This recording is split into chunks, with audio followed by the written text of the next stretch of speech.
বাটা মশলার গরুর মাংস ভুনা কার কার পছন্দ। তো আমি আজকে রান্না করছি গরুর মাংস ঝাল ঝাল করে ভুনা। আমাদের বিক্রমপুরে কিন্তু রান্নাটা এভাবেই করি। তো এখানে আমি পেঁয়াজ পরিমতন দিয়ে সুন্দর করে লাল করে নিয়েছি, আর এখানে হলুদ দিয়ে দিলাম পরিমাণ মতো, মরিচের গুঁড়োও দিয়ে দিলাম পরিমাণ মতো। আর এভাবেই মাংস রান্না করে খেয়ে দেখবেন খুব খুব মজা লাগে। আমাদের এই মুন্সিগঞ্জে যারা আছেন বিক্রমপুর এরিয়ার তারা জানেন বাটা মশলার তরকারি কিন্তু অনেক মজা। আমাদের এই সাইডে বিক্রমপুরের সাইডে কিন্তু সব তরকারিতে বাটা মশলা খাবেই। এখানে আমি পেঁয়াজ বাটা দিয়ে দেবো, তারপর পরিমাণ মতন এখানে আমি লবণ ধনিয়া গুঁড়ো দিয়ে দিচ্ছি, তারপর এখানে দিয়ে দেবো পেঁয়াজ বাটা, আদা রসুন বাটা, সাথে একটু বাদাম বাটা অ্যাড করব। এটা একটু মানে স্পেশাল একটা ঝাল ঝাল করে ভুনো হবে, তাই এটা অনেক মজা হয়। এই রান্নাটা কিন্তু একবার খেয়েই দেখেন, এভাবে অনেক মজা হয়। তো এখানে পেঁয়াজ বাটাও কিন্তু আমি অনেক পরিমাণ দিচ্ছি। আর আমরা মেয়েরা কিন্তু যথেষ্ট পরিমাণ বাসায় মেহমান আসলে চেষ্টা করি যে রান্নাটা খুব মজার হোক। এটা আমরা মানে খুব চেষ্টা করি, আর আমরা ভয়েও থাকি যে রান্নাটা কি আসলেই মজা হবে, সবাইকে প্রশংসা করবে।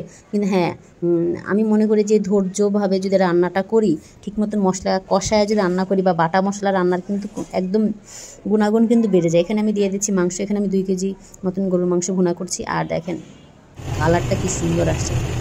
মাংসটাও একদম ফ্রেশ গরুর মানে টাটকা গরুর মাংস। এখানে ভালো মতন কষিয়ে নিচ্ছি। এখানে গরম মশলা তেজপাতাও দিয়েছি। আমরা একটু গরম মশলা কমই খাই, আর বাটা মশলাটা একটু বেশি দিলে রান্নার কিন্তু মজাটাই একদিন বেড়ে যায়। তো এখানে কষিয়ে নিচ্ছি, আর তেলটা যখন উপরে চলে আসে তখনই মনে করবেন কষানোটা শেষ। আমাদের মুন্সিগঞ্জের মানুষ কিন্তু মানে খুবই বাটা মশলার রান্না পছন্দ করে খুব, আর আমি নিজেও পছন্দ করি। আমি এখনও বাটা মশলা তরকারি খেয়ে আমার মতন চেপে আছি। আর এভাবে রান্না করে দেখবেন খুব মজা লাগে। আর আপনারা আত্মীয় স্বজন যারা আসবে, বাসায় মেহমান আসবে, সবাই কিন্তু খুব পছন্দ করে। আর আমার বাসার সবাই এই মাংস ভুনাটা আমার হাতে অনেক পছন্দ করে। আর শুধু পছন্দ করে না, অনেক পছন্দ করে। আর এভাবে রান্না করতেও আমার ভীষণ ভালো লাগে। আমি মনে করি আমরা মেয়েরা এত কষ্ট করে ভালোবেসে রান্না করি, যদি সবাই প্রশংসা করে তাহলে রান্না করতে আরও মন চায়। আর যদি প্রশংসা না করে তাহলে কিন্তু রান্না করতে মন চায় না। আমার মতন কে কে আছেন? আর এই যে আমার রান্নাটা দেখেন কমপ্লিট হয়ে গেছে। আমি এখানে লাস্ট কিন্তু জিরার গুঁড়া দিলে কিন্তু আরও ভালো লাগে।